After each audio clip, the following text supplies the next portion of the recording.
Buenas noches, amigos oyentes, televidentes, internautas y hermanos migrantes. ¿Cómo están ustedes? Esto es Un Café con JJ en Ecuador TV. Hoy tenemos como invitado al economista Juan Rivadeneira Frisch. Hablaremos con él de la crisis en la RC5, de las nuevas elecciones seccionales, de la deuda del Ecuador, de qué debe hacer el presidente de la República para recuperar su caudal de votos. Él es consultor político, estratega en campañas electorales, especialista en comunicación de crisis y alianzas institucionales y experto en gestión de entorno y asuntos corporativos.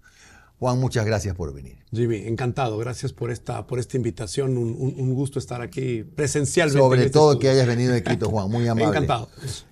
Empecemos por este tema de la crisis del RC. ¿Por qué hablamos del RC? No es que nos gusta hablar del partido, pero estamos viendo una bipolaridad.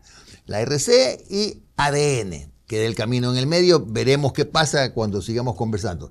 Esa crisis de la RC, ¿cuánto le afecta en cuanto a, valga la redundancia, a sus aspiraciones electorales? Hay motivos para hablar de la Revolución Ciudadana y me parece que, siendo profundamente objetivos, fue la primera minoría que tuvo la Asamblea Nacional en este periodo último de elecciones. Es decir, una fuerza política importante que tiene pues autoridades locales en algunas partes del país, en especial en ciudades pues más pobladas, el caso de Quito, Pichincha, en el caso de Guayaquil en Guayas, además de Guayas, en el caso de Cuenca y de la Azuay. No es menor el espacio que tiene la Revolución Ciudadana. Ahora, no es menor el espacio local, que también hay que tener claro, le ha privado de tener un espacio nacional, porque han podido tener pues victorias en los gobiernos locales, pero se han privado de tener el poder ejecutivo al menos ya 3 elecciones generales y son 3 ciclos políticos importantes. ¿Por qué esto es importante y por qué no es menor? Porque siendo una fuerza gravitante, ¿sí?, que tiene una persona más que un partido, no hay una institución, hay una persona que además tiene un nombre y un apellido que es igual a las iniciales del movimiento. Es decir, como buena parte en América Latina, todavía se conserva este tema de los caciques más que las instituciones. Y hay veces que las instituciones, pues las organizaciones que dependen de una sola persona, ocurre que cuando esta persona no tiene pues el respaldo o pues toma todas las decisiones, hay gente que en algún momento siente que comienza a tener un techo. Y me parece que ahí responde algunas de las preguntas de por qué está ocurriendo estos cambios hoy en la Revolución Ciudadana. Claro. Ahora, también tenemos que reconocer que si bien el expresidente Correa recibe y echa gente del partido con cada trino, eso es una cosa que ocurre, alguien podría decir, bueno, están mal con Correa, pero peor sin Correa. Por eso la gran pregunta y el gran salto un poco que se puede preguntar si es un salto con una escalera hacia arriba o es un salto al vacío de lo que están viviendo, me parece a mí. Por ejemplo, el caso del más sonado pues de los últimos días de la prefecta Aguiñaga. La pregunta es, ella toma este desmarque. ¿Por qué? Porque me parece que pues está buscando también crear una personalidad política más allá de Rafael Correa. ¿Y eso qué significa? Pues crearse un espacio. En política los espacios son el 100%. Hoy vamos a hablar de economía. En economía se puede tener deuda y crecer más del 100%. Claro. Pero en política solo hay 100 y el que no ocupa los espacios hay otro que va a buscar ocuparlos. En ese sentido me parece que la prefecta Aguiñaga toma una decisión de dar un paso al costado de esta suerte de ropaje, esta suerte de cobija de la Revolución Ciudadana y busca un camino propio. La pregunta ¿es a tiempo? Porque queda un año y un poquito más para una elección local. 2, ¿hay suficientes activos y recursos locales o de proyección nacional para buscar una candidatura nacional? Esas son preguntas que tenemos que irlas observando en estos meses porque demos cuenta que el año 26 va a ser un año profundamente electoral. La segunda parte del año ya tendremos candidatos, Jimmy. Por supuesto. Es decir, tendrán que registrarse, tendrán que hacer las primarias, tendrán que hacer sus procesos internos. ¿Y qué queda la primera parte del año 26? Como se dice en Quito, tienen que hacerse ver. Tienen que la gente verlos, tienen que conocerlos y crear una suerte de expectativa para que haya partidos políticos, porque no puede haber pues candidatos sin partido. Necesitan un vehículo electoral para participar en las elecciones. Entonces me parece que esa dinámica está comenzando ahora bastante anticipado. No nos dejaron ni siquiera tener Navidades. Nada, así es. Bueno, pero felizmente en Navidad hay poco movimiento político. No obstante, veremos qué pasa. En este país, yo digo, si me dicen que aquí vuelan vacas, yo les creo. Y en Navidad me parece que también hay un espacio, primero, para que vuelen vacas, segundo, para que haya políticos activos, para que la gente los recuerde y los busque y ellos comiencen a crear capital político. También y me parece que eso es lo que estamos viviendo ahora. Mira, lo que ha hecho el alcalde Muñoz de Quito tampoco es menor. Ante la pregunta que un colega periodista en una radio quiteña le hace, pues si se va del lado de Marcela Aguiñaga o del presidente Correa, él dice que va con Marcela Aguiñaga. Es decir, me parece que ahora van a haber muchas personas en la Revolución Ciudadana que examinarán cuál va a ser el mejor momento de salir y los más radicales qué espacio quedarse para participar del movimiento. Lo que pasa, Juan, es que, bueno, yo no sé qué tan poca cosa sea que hayan salido. Me refiero a poca cosa por la fuerza que tenía la RC, que no hay duda. Se fue Marcela Aguiñaga. Pavel Muñoz, yo digo, está con un pie adentro y un pie fuera. Leonardo Orlando, que ya no puede ser reelecto, pero igual es una figura en la provincia de Manabí, tampoco está. Su distanciamiento con Luisa González es público. ¿Puede la RC soportar una elección seccional en las ciudades? Aquiles Álvarez, el mismo Aquiles Álvarez, es y no es del RC. Él está más bien, es parte de reto.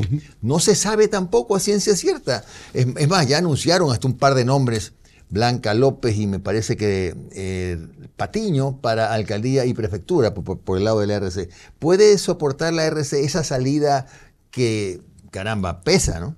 Hay un éxodo, por ponerle un titular, hay una nueva fase de la Revolución Ciudadana y es un periodo de éxodo. Vamos a ver quiénes desean quedarse para, pues, sintiendo que quizá no tienen una proyección muy fuerte, buscar esa utilización del caudal de Rafael Correa, ese endoso de Rafael Correa que todavía existe, hay que ser objetivos.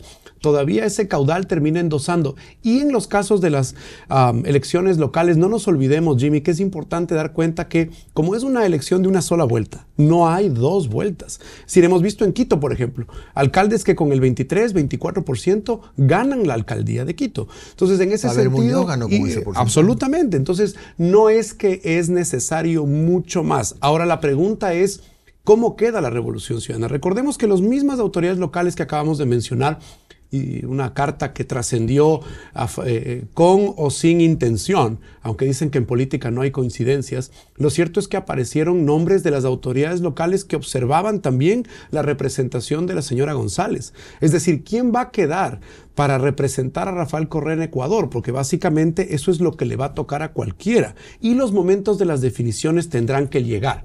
Por ejemplo, para el alcalde Aquiles Álvarez, en algún momento tendrá que tomar la decisión. Claro que sí. ¿Sí? No hay, ahí sí llega un momento en que cuando hay que inscribir las candidaturas, y nuevamente lo vamos a saber pronto, no muy tarde, porque además tienen que activar sus campañas, tienen que activar su trabajo político, y me parece que eso también responde al momento en que, por ejemplo, la prefecta Aguiñaga ha tomado esta decisión. Con más de casi 14 meses previo a una elección, me imagino que también su equipo político piensa en cómo construir una candidatura, ¿sí?, de reelección en este caso, pero ya sin, pues, ese acompañamiento, sin ese del paraguas. correísmo, ese paraguas. Y la pregunta será si para ella también es suficiente dejar la Revolución Ciudadana y poder volar con capital o caudal propio. Claro, Juan, pero la experiencia nos dice que si no son todos, casi todos, los candidatos o autoridades que se han ido del RC y han buscado su propio camino, no han llegado. Es decir, sí es un soporte importantísimo, sí es un soporte sólido.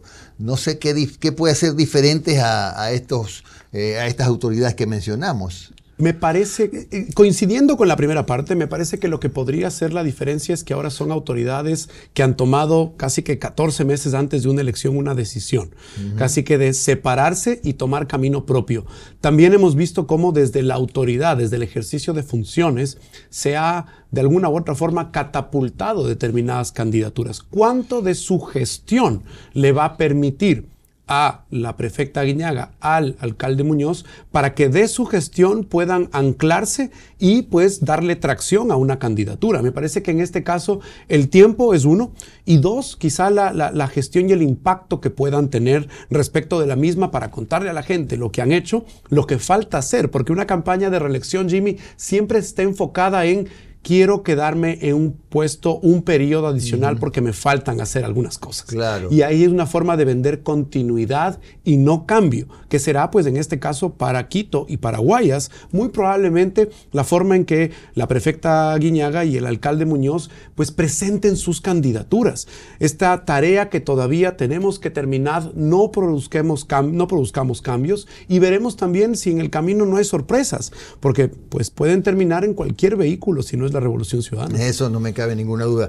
En el par de minutos que nos quedan, Juan, ¿no crees que está pasando con Correa lo que suele ocurrir cuando un líder, como en el caso de él, de su partido, está fuera del país? Que empiezan empieza a verse una especie de distorsión de la realidad, porque muchos te alimentan del chisme, de las redes, que no siempre son limpias, son muy tóxicas, y bueno, y un titular de un partido como él comienza a ver, borroso. La distancia en este caso afecta y mucho, Jimmy.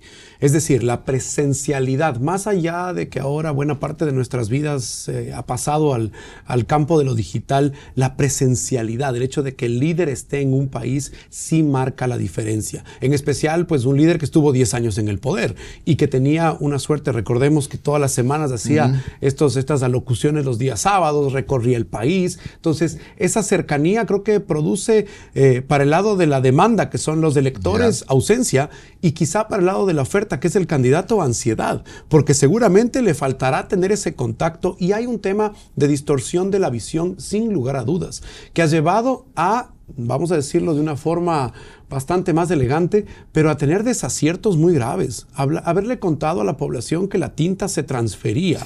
¿Sí? Es algo risible. O sea, es un argumento que me parece, saquemos a todos los anticorreístas de la fórmula, porque ellos seguramente no compartirían nada con Correa. ¿Qué pasa con los correístas? Cuando un argumento de una persona que es el líder de ellos aparece ser tan risible en este caso, y creo que también eso le puede haber afectado. La distancia y aparte los problemas, Jimmy, es decir, el gobierno tiene un revés importante con 4 preguntas que se caen en la consulta popular, y lo primero que hace la Revolución Ciudadana 48 horas después, en lugar de, vamos a decirlo de alguna forma, festejar políticamente el resultado, es pelearse, y comienza una bronca entre la señora González y la señora Guiñaga, y por supuesto Correa no puede perderse una pelea. Lógico. Tiene que entrar. Imposible. Y lo que ocurrió fue que teníamos más bien la visión de los ecuatorianos hacia el conflicto político que tenían los líderes de la Revolución Ciudadana. Entonces, la falta de iniciativa, la falta de programa, la falta de ideas, esa novísima revolución de Montecristi que proponía temas distintos, parece que se ha secado y se ha mojado la pólvora, ¿no? Hacemos la pausa justamente aquí con Juan Rivadeneira Frisch y regresamos en el segundo bloque para seguir analizando, pero esta vez la realidad nacional.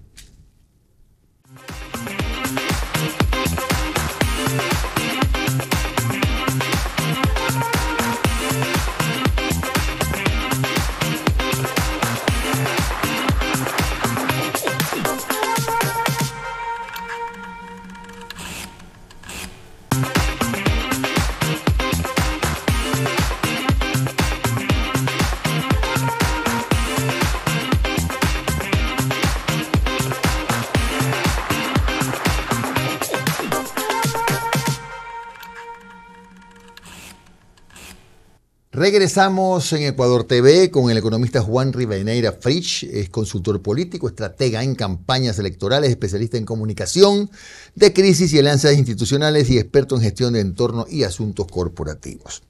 Vamos a la segunda parte, Juan. Ya analizamos Revolución Ciudadana, el tema del expresidente Correa, que digo yo, sufre el síndrome de ubris, no ve la realidad y bueno, se entiende cuando está tan lejos del país. Pero esto, y sí, el traspié de la consulta popular, el traspié del sí, hace que se hayan levantado por ahí algunas voces diciendo es un momento adecuado para la tercera vía. ¿Qué opina Juan Rivadeneira de una tercera vía? Primero, la consulta. Me parece que lo que nos deja la consulta es un saldo, porque la encuesta más clara que podemos encontrar, nos peleamos por las encuestas, que se equivocaron, que no tuvieron los datos correctos y que se creó una expectativa y casi que contra todas las expectativas Porque hasta la Revolución Ciudadana pensaba que se ganaban las 4 preguntas.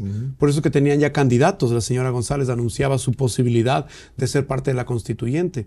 Entonces, la encuesta más ácida es el resultado electoral. Y eso nos da cuenta que el país ha quedado pues con un presidente que tiene 42% de apoyo, que no es nada malo en un país en el cual pues ha subido el IVA a 3 puntos, hay una corrección fiscal, se eliminaron los subsidios, salimos de un paro. Pues se perdieron, recordemos, 14 horas de cortes de luz. Es decir, ante todo eso... Hubo una campaña cortísima, además. Correcto, una campaña que no tenía de que saliendo de un paro complejo con una decisión difícil, que no se ha tomado pues en los últimos 40 años, que todos los economistas pedían que se tome, y me parece que hay algunos que todavía no reconocen ese paso importante para las finanzas públicas del país. Y lo cierto es que nos deja con un país, con un presidente que tiene 40% de apoyo, 42% en promedio, y con una mayoría en la Asamblea. ¿Qué nos dice eso? Todavía hay un escenario de gobernabilidad. Entonces, para todos quienes creen que una victoria produce despegues inmediatos o una pérdida, hundimientos absolutos, eso no es cierto, eso no existe. En política hay saldos. Sin duda que el presidente sale con un saldo complicado y negativo después del resultado, y la oposición, la pregunta es ¿cuál oposición? Porque pues no hay una posición visible que realmente tenga una propuesta para el Ecuador, y que creo que un activo importante para el presidente Noboa también es la debilidad de su oposición. Ahora, ¿cómo surge una tercera vía? Que para muchos me parece que también es algo, es más un deseo que una realidad política. Tendremos que ver, como dicen ahora los jóvenes, señales, veremos señales. Y me parece que deberían haber señales de quién toma el espacio político que queda, ¿sí? Que no es este 40% que tiene el presidente o el 20% o 25% que pueda tener la Revolución Ciudadana. Hay un espacio ahí político que podría tenerlo alguien. La pregunta es qué institución, qué persona, con qué proyecto y con qué visión. A una elección de apenas un año me parece difícil que aparezca rápidamente, aunque en política pues hay muchos que dicen aparecerá alguien en su momento, pero eso es algo que normalmente ocurre en la vida política de los países. Ahora, montar un proyecto político demanda una serie de sacrificios, demanda una serie de recursos, demanda una serie de participación política, y me parece que el país hoy se encuentra polarizado, se encuentra casi que con 2 espacios que han ocupado el terreno. Miren lo que pasó en la Asamblea, Jimmy. Pocos reflexionan que en la última elección de la Asamblea, acordémonos, todos los expertos electorales decían que había que provocar una reforma electoral para que solamente hayan pocos partidos en la Asamblea y no átomos, ¿sí?, que se vendan al mejor precio. Lo que ocurrió fue que sin reforma electoral, el Ecuador tuvo 2 partidos fuertes, y tenemos que aprender ahora también a vivir con 2 partidos fuertes, con 2 partidos que ocupan buena parte de la Cámara, que ninguno es mayoría por sí solo, sino que tienen que construir una coalición, y eso es bueno para la democracia. Me parece que eso es bueno. Ahora, la tercera vía tendremos que verla, y quizá exista alguien nuevo que pueda aparecer en una elección local con una proyección nacional, pero tendría que ser el próximo año. Claro, pues además hay que entender una cosa, ¿no? Y los que creen que la política no le cuesta nada a nadie están equivocados, están pensando en pajaritos preñados. Ese X de la tercera vía debe tener hasta recursos muy importantes para poder empezar a penetrar con su mensaje, pues. No es tampoco de ir a 2 o 3 medios, ya está, ya soy yo el vocero de la primera vía, de la tercera vía. Había una famosa frase, Jimmy, en un famoso museo en Washington, en D.C., que citaban a un político republicano, ¿sí? Y que él decía, en política hay 2 elementos importantes: los recursos económicos, y no me acuerdo cuál es la segunda. Esta era una cita textual de un político de carrera, porque había dado cuenta de la importancia también, y ojo, para todos los críticos que seguramente querrán aprovecharse de esta declaración, no solo es el dinero, pero el dinero importa mucho en una campaña, sí, ya seas de izquierda, de derecha, del centro, de arriba o de abajo. ¿Por qué? Porque la política necesita desplazamientos, trabajo político, acompañamiento de estructuras, creación misma del partido, que ahora pues en aquella pregunta incluso casi se terminan los recursos para los movimientos y partidos, que la pregunta es quién los iba a financiar. Hoy se mantiene ese aporte del Estado a los partidos, y esperemos que se haga con control y con eficiencia para que aparezcan los cuadros políticos. Después nos vamos a quejar hablar de que llegan los presidentes al gobierno y no tienen cuadros. Es porque hay que formarlos. Todavía tenemos un gran desafío que es generar políticos profesionales en Ecuador. Políticos que puedan ser a tiempo completo, que manejen los asuntos del Estado, ¿sí? Porque finalmente no es un hobby la política, no es un entretenimiento para alguna fase de la vida de cualquier persona. Es una responsabilidad con el interés público y con el bien colectivo. Regresando al tema de la necesidad de recursos, yo tengo también mi frase, no hay almuerzo gratis. Por supuesto. Nadie te regala. Entonces es correcto, es importante. No es todo, pero es importante, es importante. Ahora, ¿qué debe hacer el presidente Noboa para ocupar esos espacios de los que a lo mejor lo desplazó el no? Me parece que hay un grupo poblacional de electores que pues se ha distanciado del presidente, pero que no se ha divorciado. Creo que ahí hay personas en esta polarización que vivimos. Usted puede preguntar a varias personas que le dicen, mira, yo voté por el no. Y si tú le preguntas luego, oye, ¿usted por quién votaría? ¿Por la Revolución Ciudadana o por el oficialismo? Se quedan con Noboa en una elección final. Es decir, todavía existe esta decisión de la polarización que me parece que el presidente debe leerla en términos de cómo recuperar a aquellas personas que se pueden haber separado o distanciado sin haberlo abandonado luego de esta consulta popular. Hay un tema que es importante, es difícil y es pues hasta atrevido dar consejos en público, pero lo cierto es que hay que dimensionar que todavía falta una eternidad de tiempo para este periodo presidencial. Pues la inmediatez de los celulares, de la comunicación, nos obliga a pensar que todo nace y termina en un mismo día. Tenemos que entender que el presidente Noboa tiene su periodo pues de gobierno hasta mayo del año 2029. Claro. Y eso en política es una eternidad de tiempo. Hay tiempo para plantearle al Ecuador muchos temas. Hablaremos algo de la economía, claro, pero seguramente sí. El camino por el cual me parece que el presidente se ha esforzado en mostrar la dirección. En decir, mira, yo prefiero la iniciativa privada a la iniciativa pública. En el discurso del 24 de mayo, el presidente dijo, yo no creo en un Estado que sea una carga, sino que sea un facilitador y que sea un motor. Me parece que hay que darle contenido a esa declaración y mostrar precisamente cuál es el camino que va a transitar el Ecuador, porque la dirección me parece que la tenemos clara. Claro, ahora el camino ciertamente no es tan sencillo cuando tenemos una deuda que ya está arañando los 90.000, 88.000 millones de dólares. Y el próximo año, según entiendo, hay una necesidad de financiamiento de más de 7.000 millones de dólares. ¿Cómo se hace, cómo se manejan semejantes cifras? Es un año complejo, el año 26 en temas económicos. ¿Por qué, Jimmy? Tuvimos, y para quienes nos miran, voy a regresar un pasito para atrás. En el año 2019 el Ecuador hace una notable renegociación de su deuda. Quita pues capital, reduce intereses y mueve plazos. Y decíamos, va a llegar un año en el cual hay que pagar unos plazos acumulados. Bueno, ya está llegando. Llega el próximo año. Después de las Navidades, sí, tendremos un año muy desafiante, que es el 26, que tenemos dos componentes para simplificarlo. El primero es el déficit fiscal, que suma cerca de 5.000 millones, es decir, la diferencia entre los ingresos y los gastos. Pero las necesidades de financiamiento terminan siendo mucho más altas porque incluyen los pagos de deuda, que van a llegar entre 7 y 8.000 millones. Hay economistas que dicen que puede ser más, menos 15.000 o 16.000 millones. Por supuesto, ¿no? Porque son 5 de déficit y supongamos que es entre 8 o 9.000 millones de necesidades para pagar deuda. ¿Por qué? Porque en Ecuador también tenemos, pues, y creo que pasa en el mundo, en los seres humanos, pues, cuando recibimos el crédito nos ponemos muy felices. Claro, pero cuando hay que pagar la cuota, pues nos incomodamos. Lo cierto es que ese dinero pues fue necesario para el Ecuador, sigue siendo necesario. Por eso es que el Ecuador tiene que seguir abriendo puertas porque necesita financiamiento.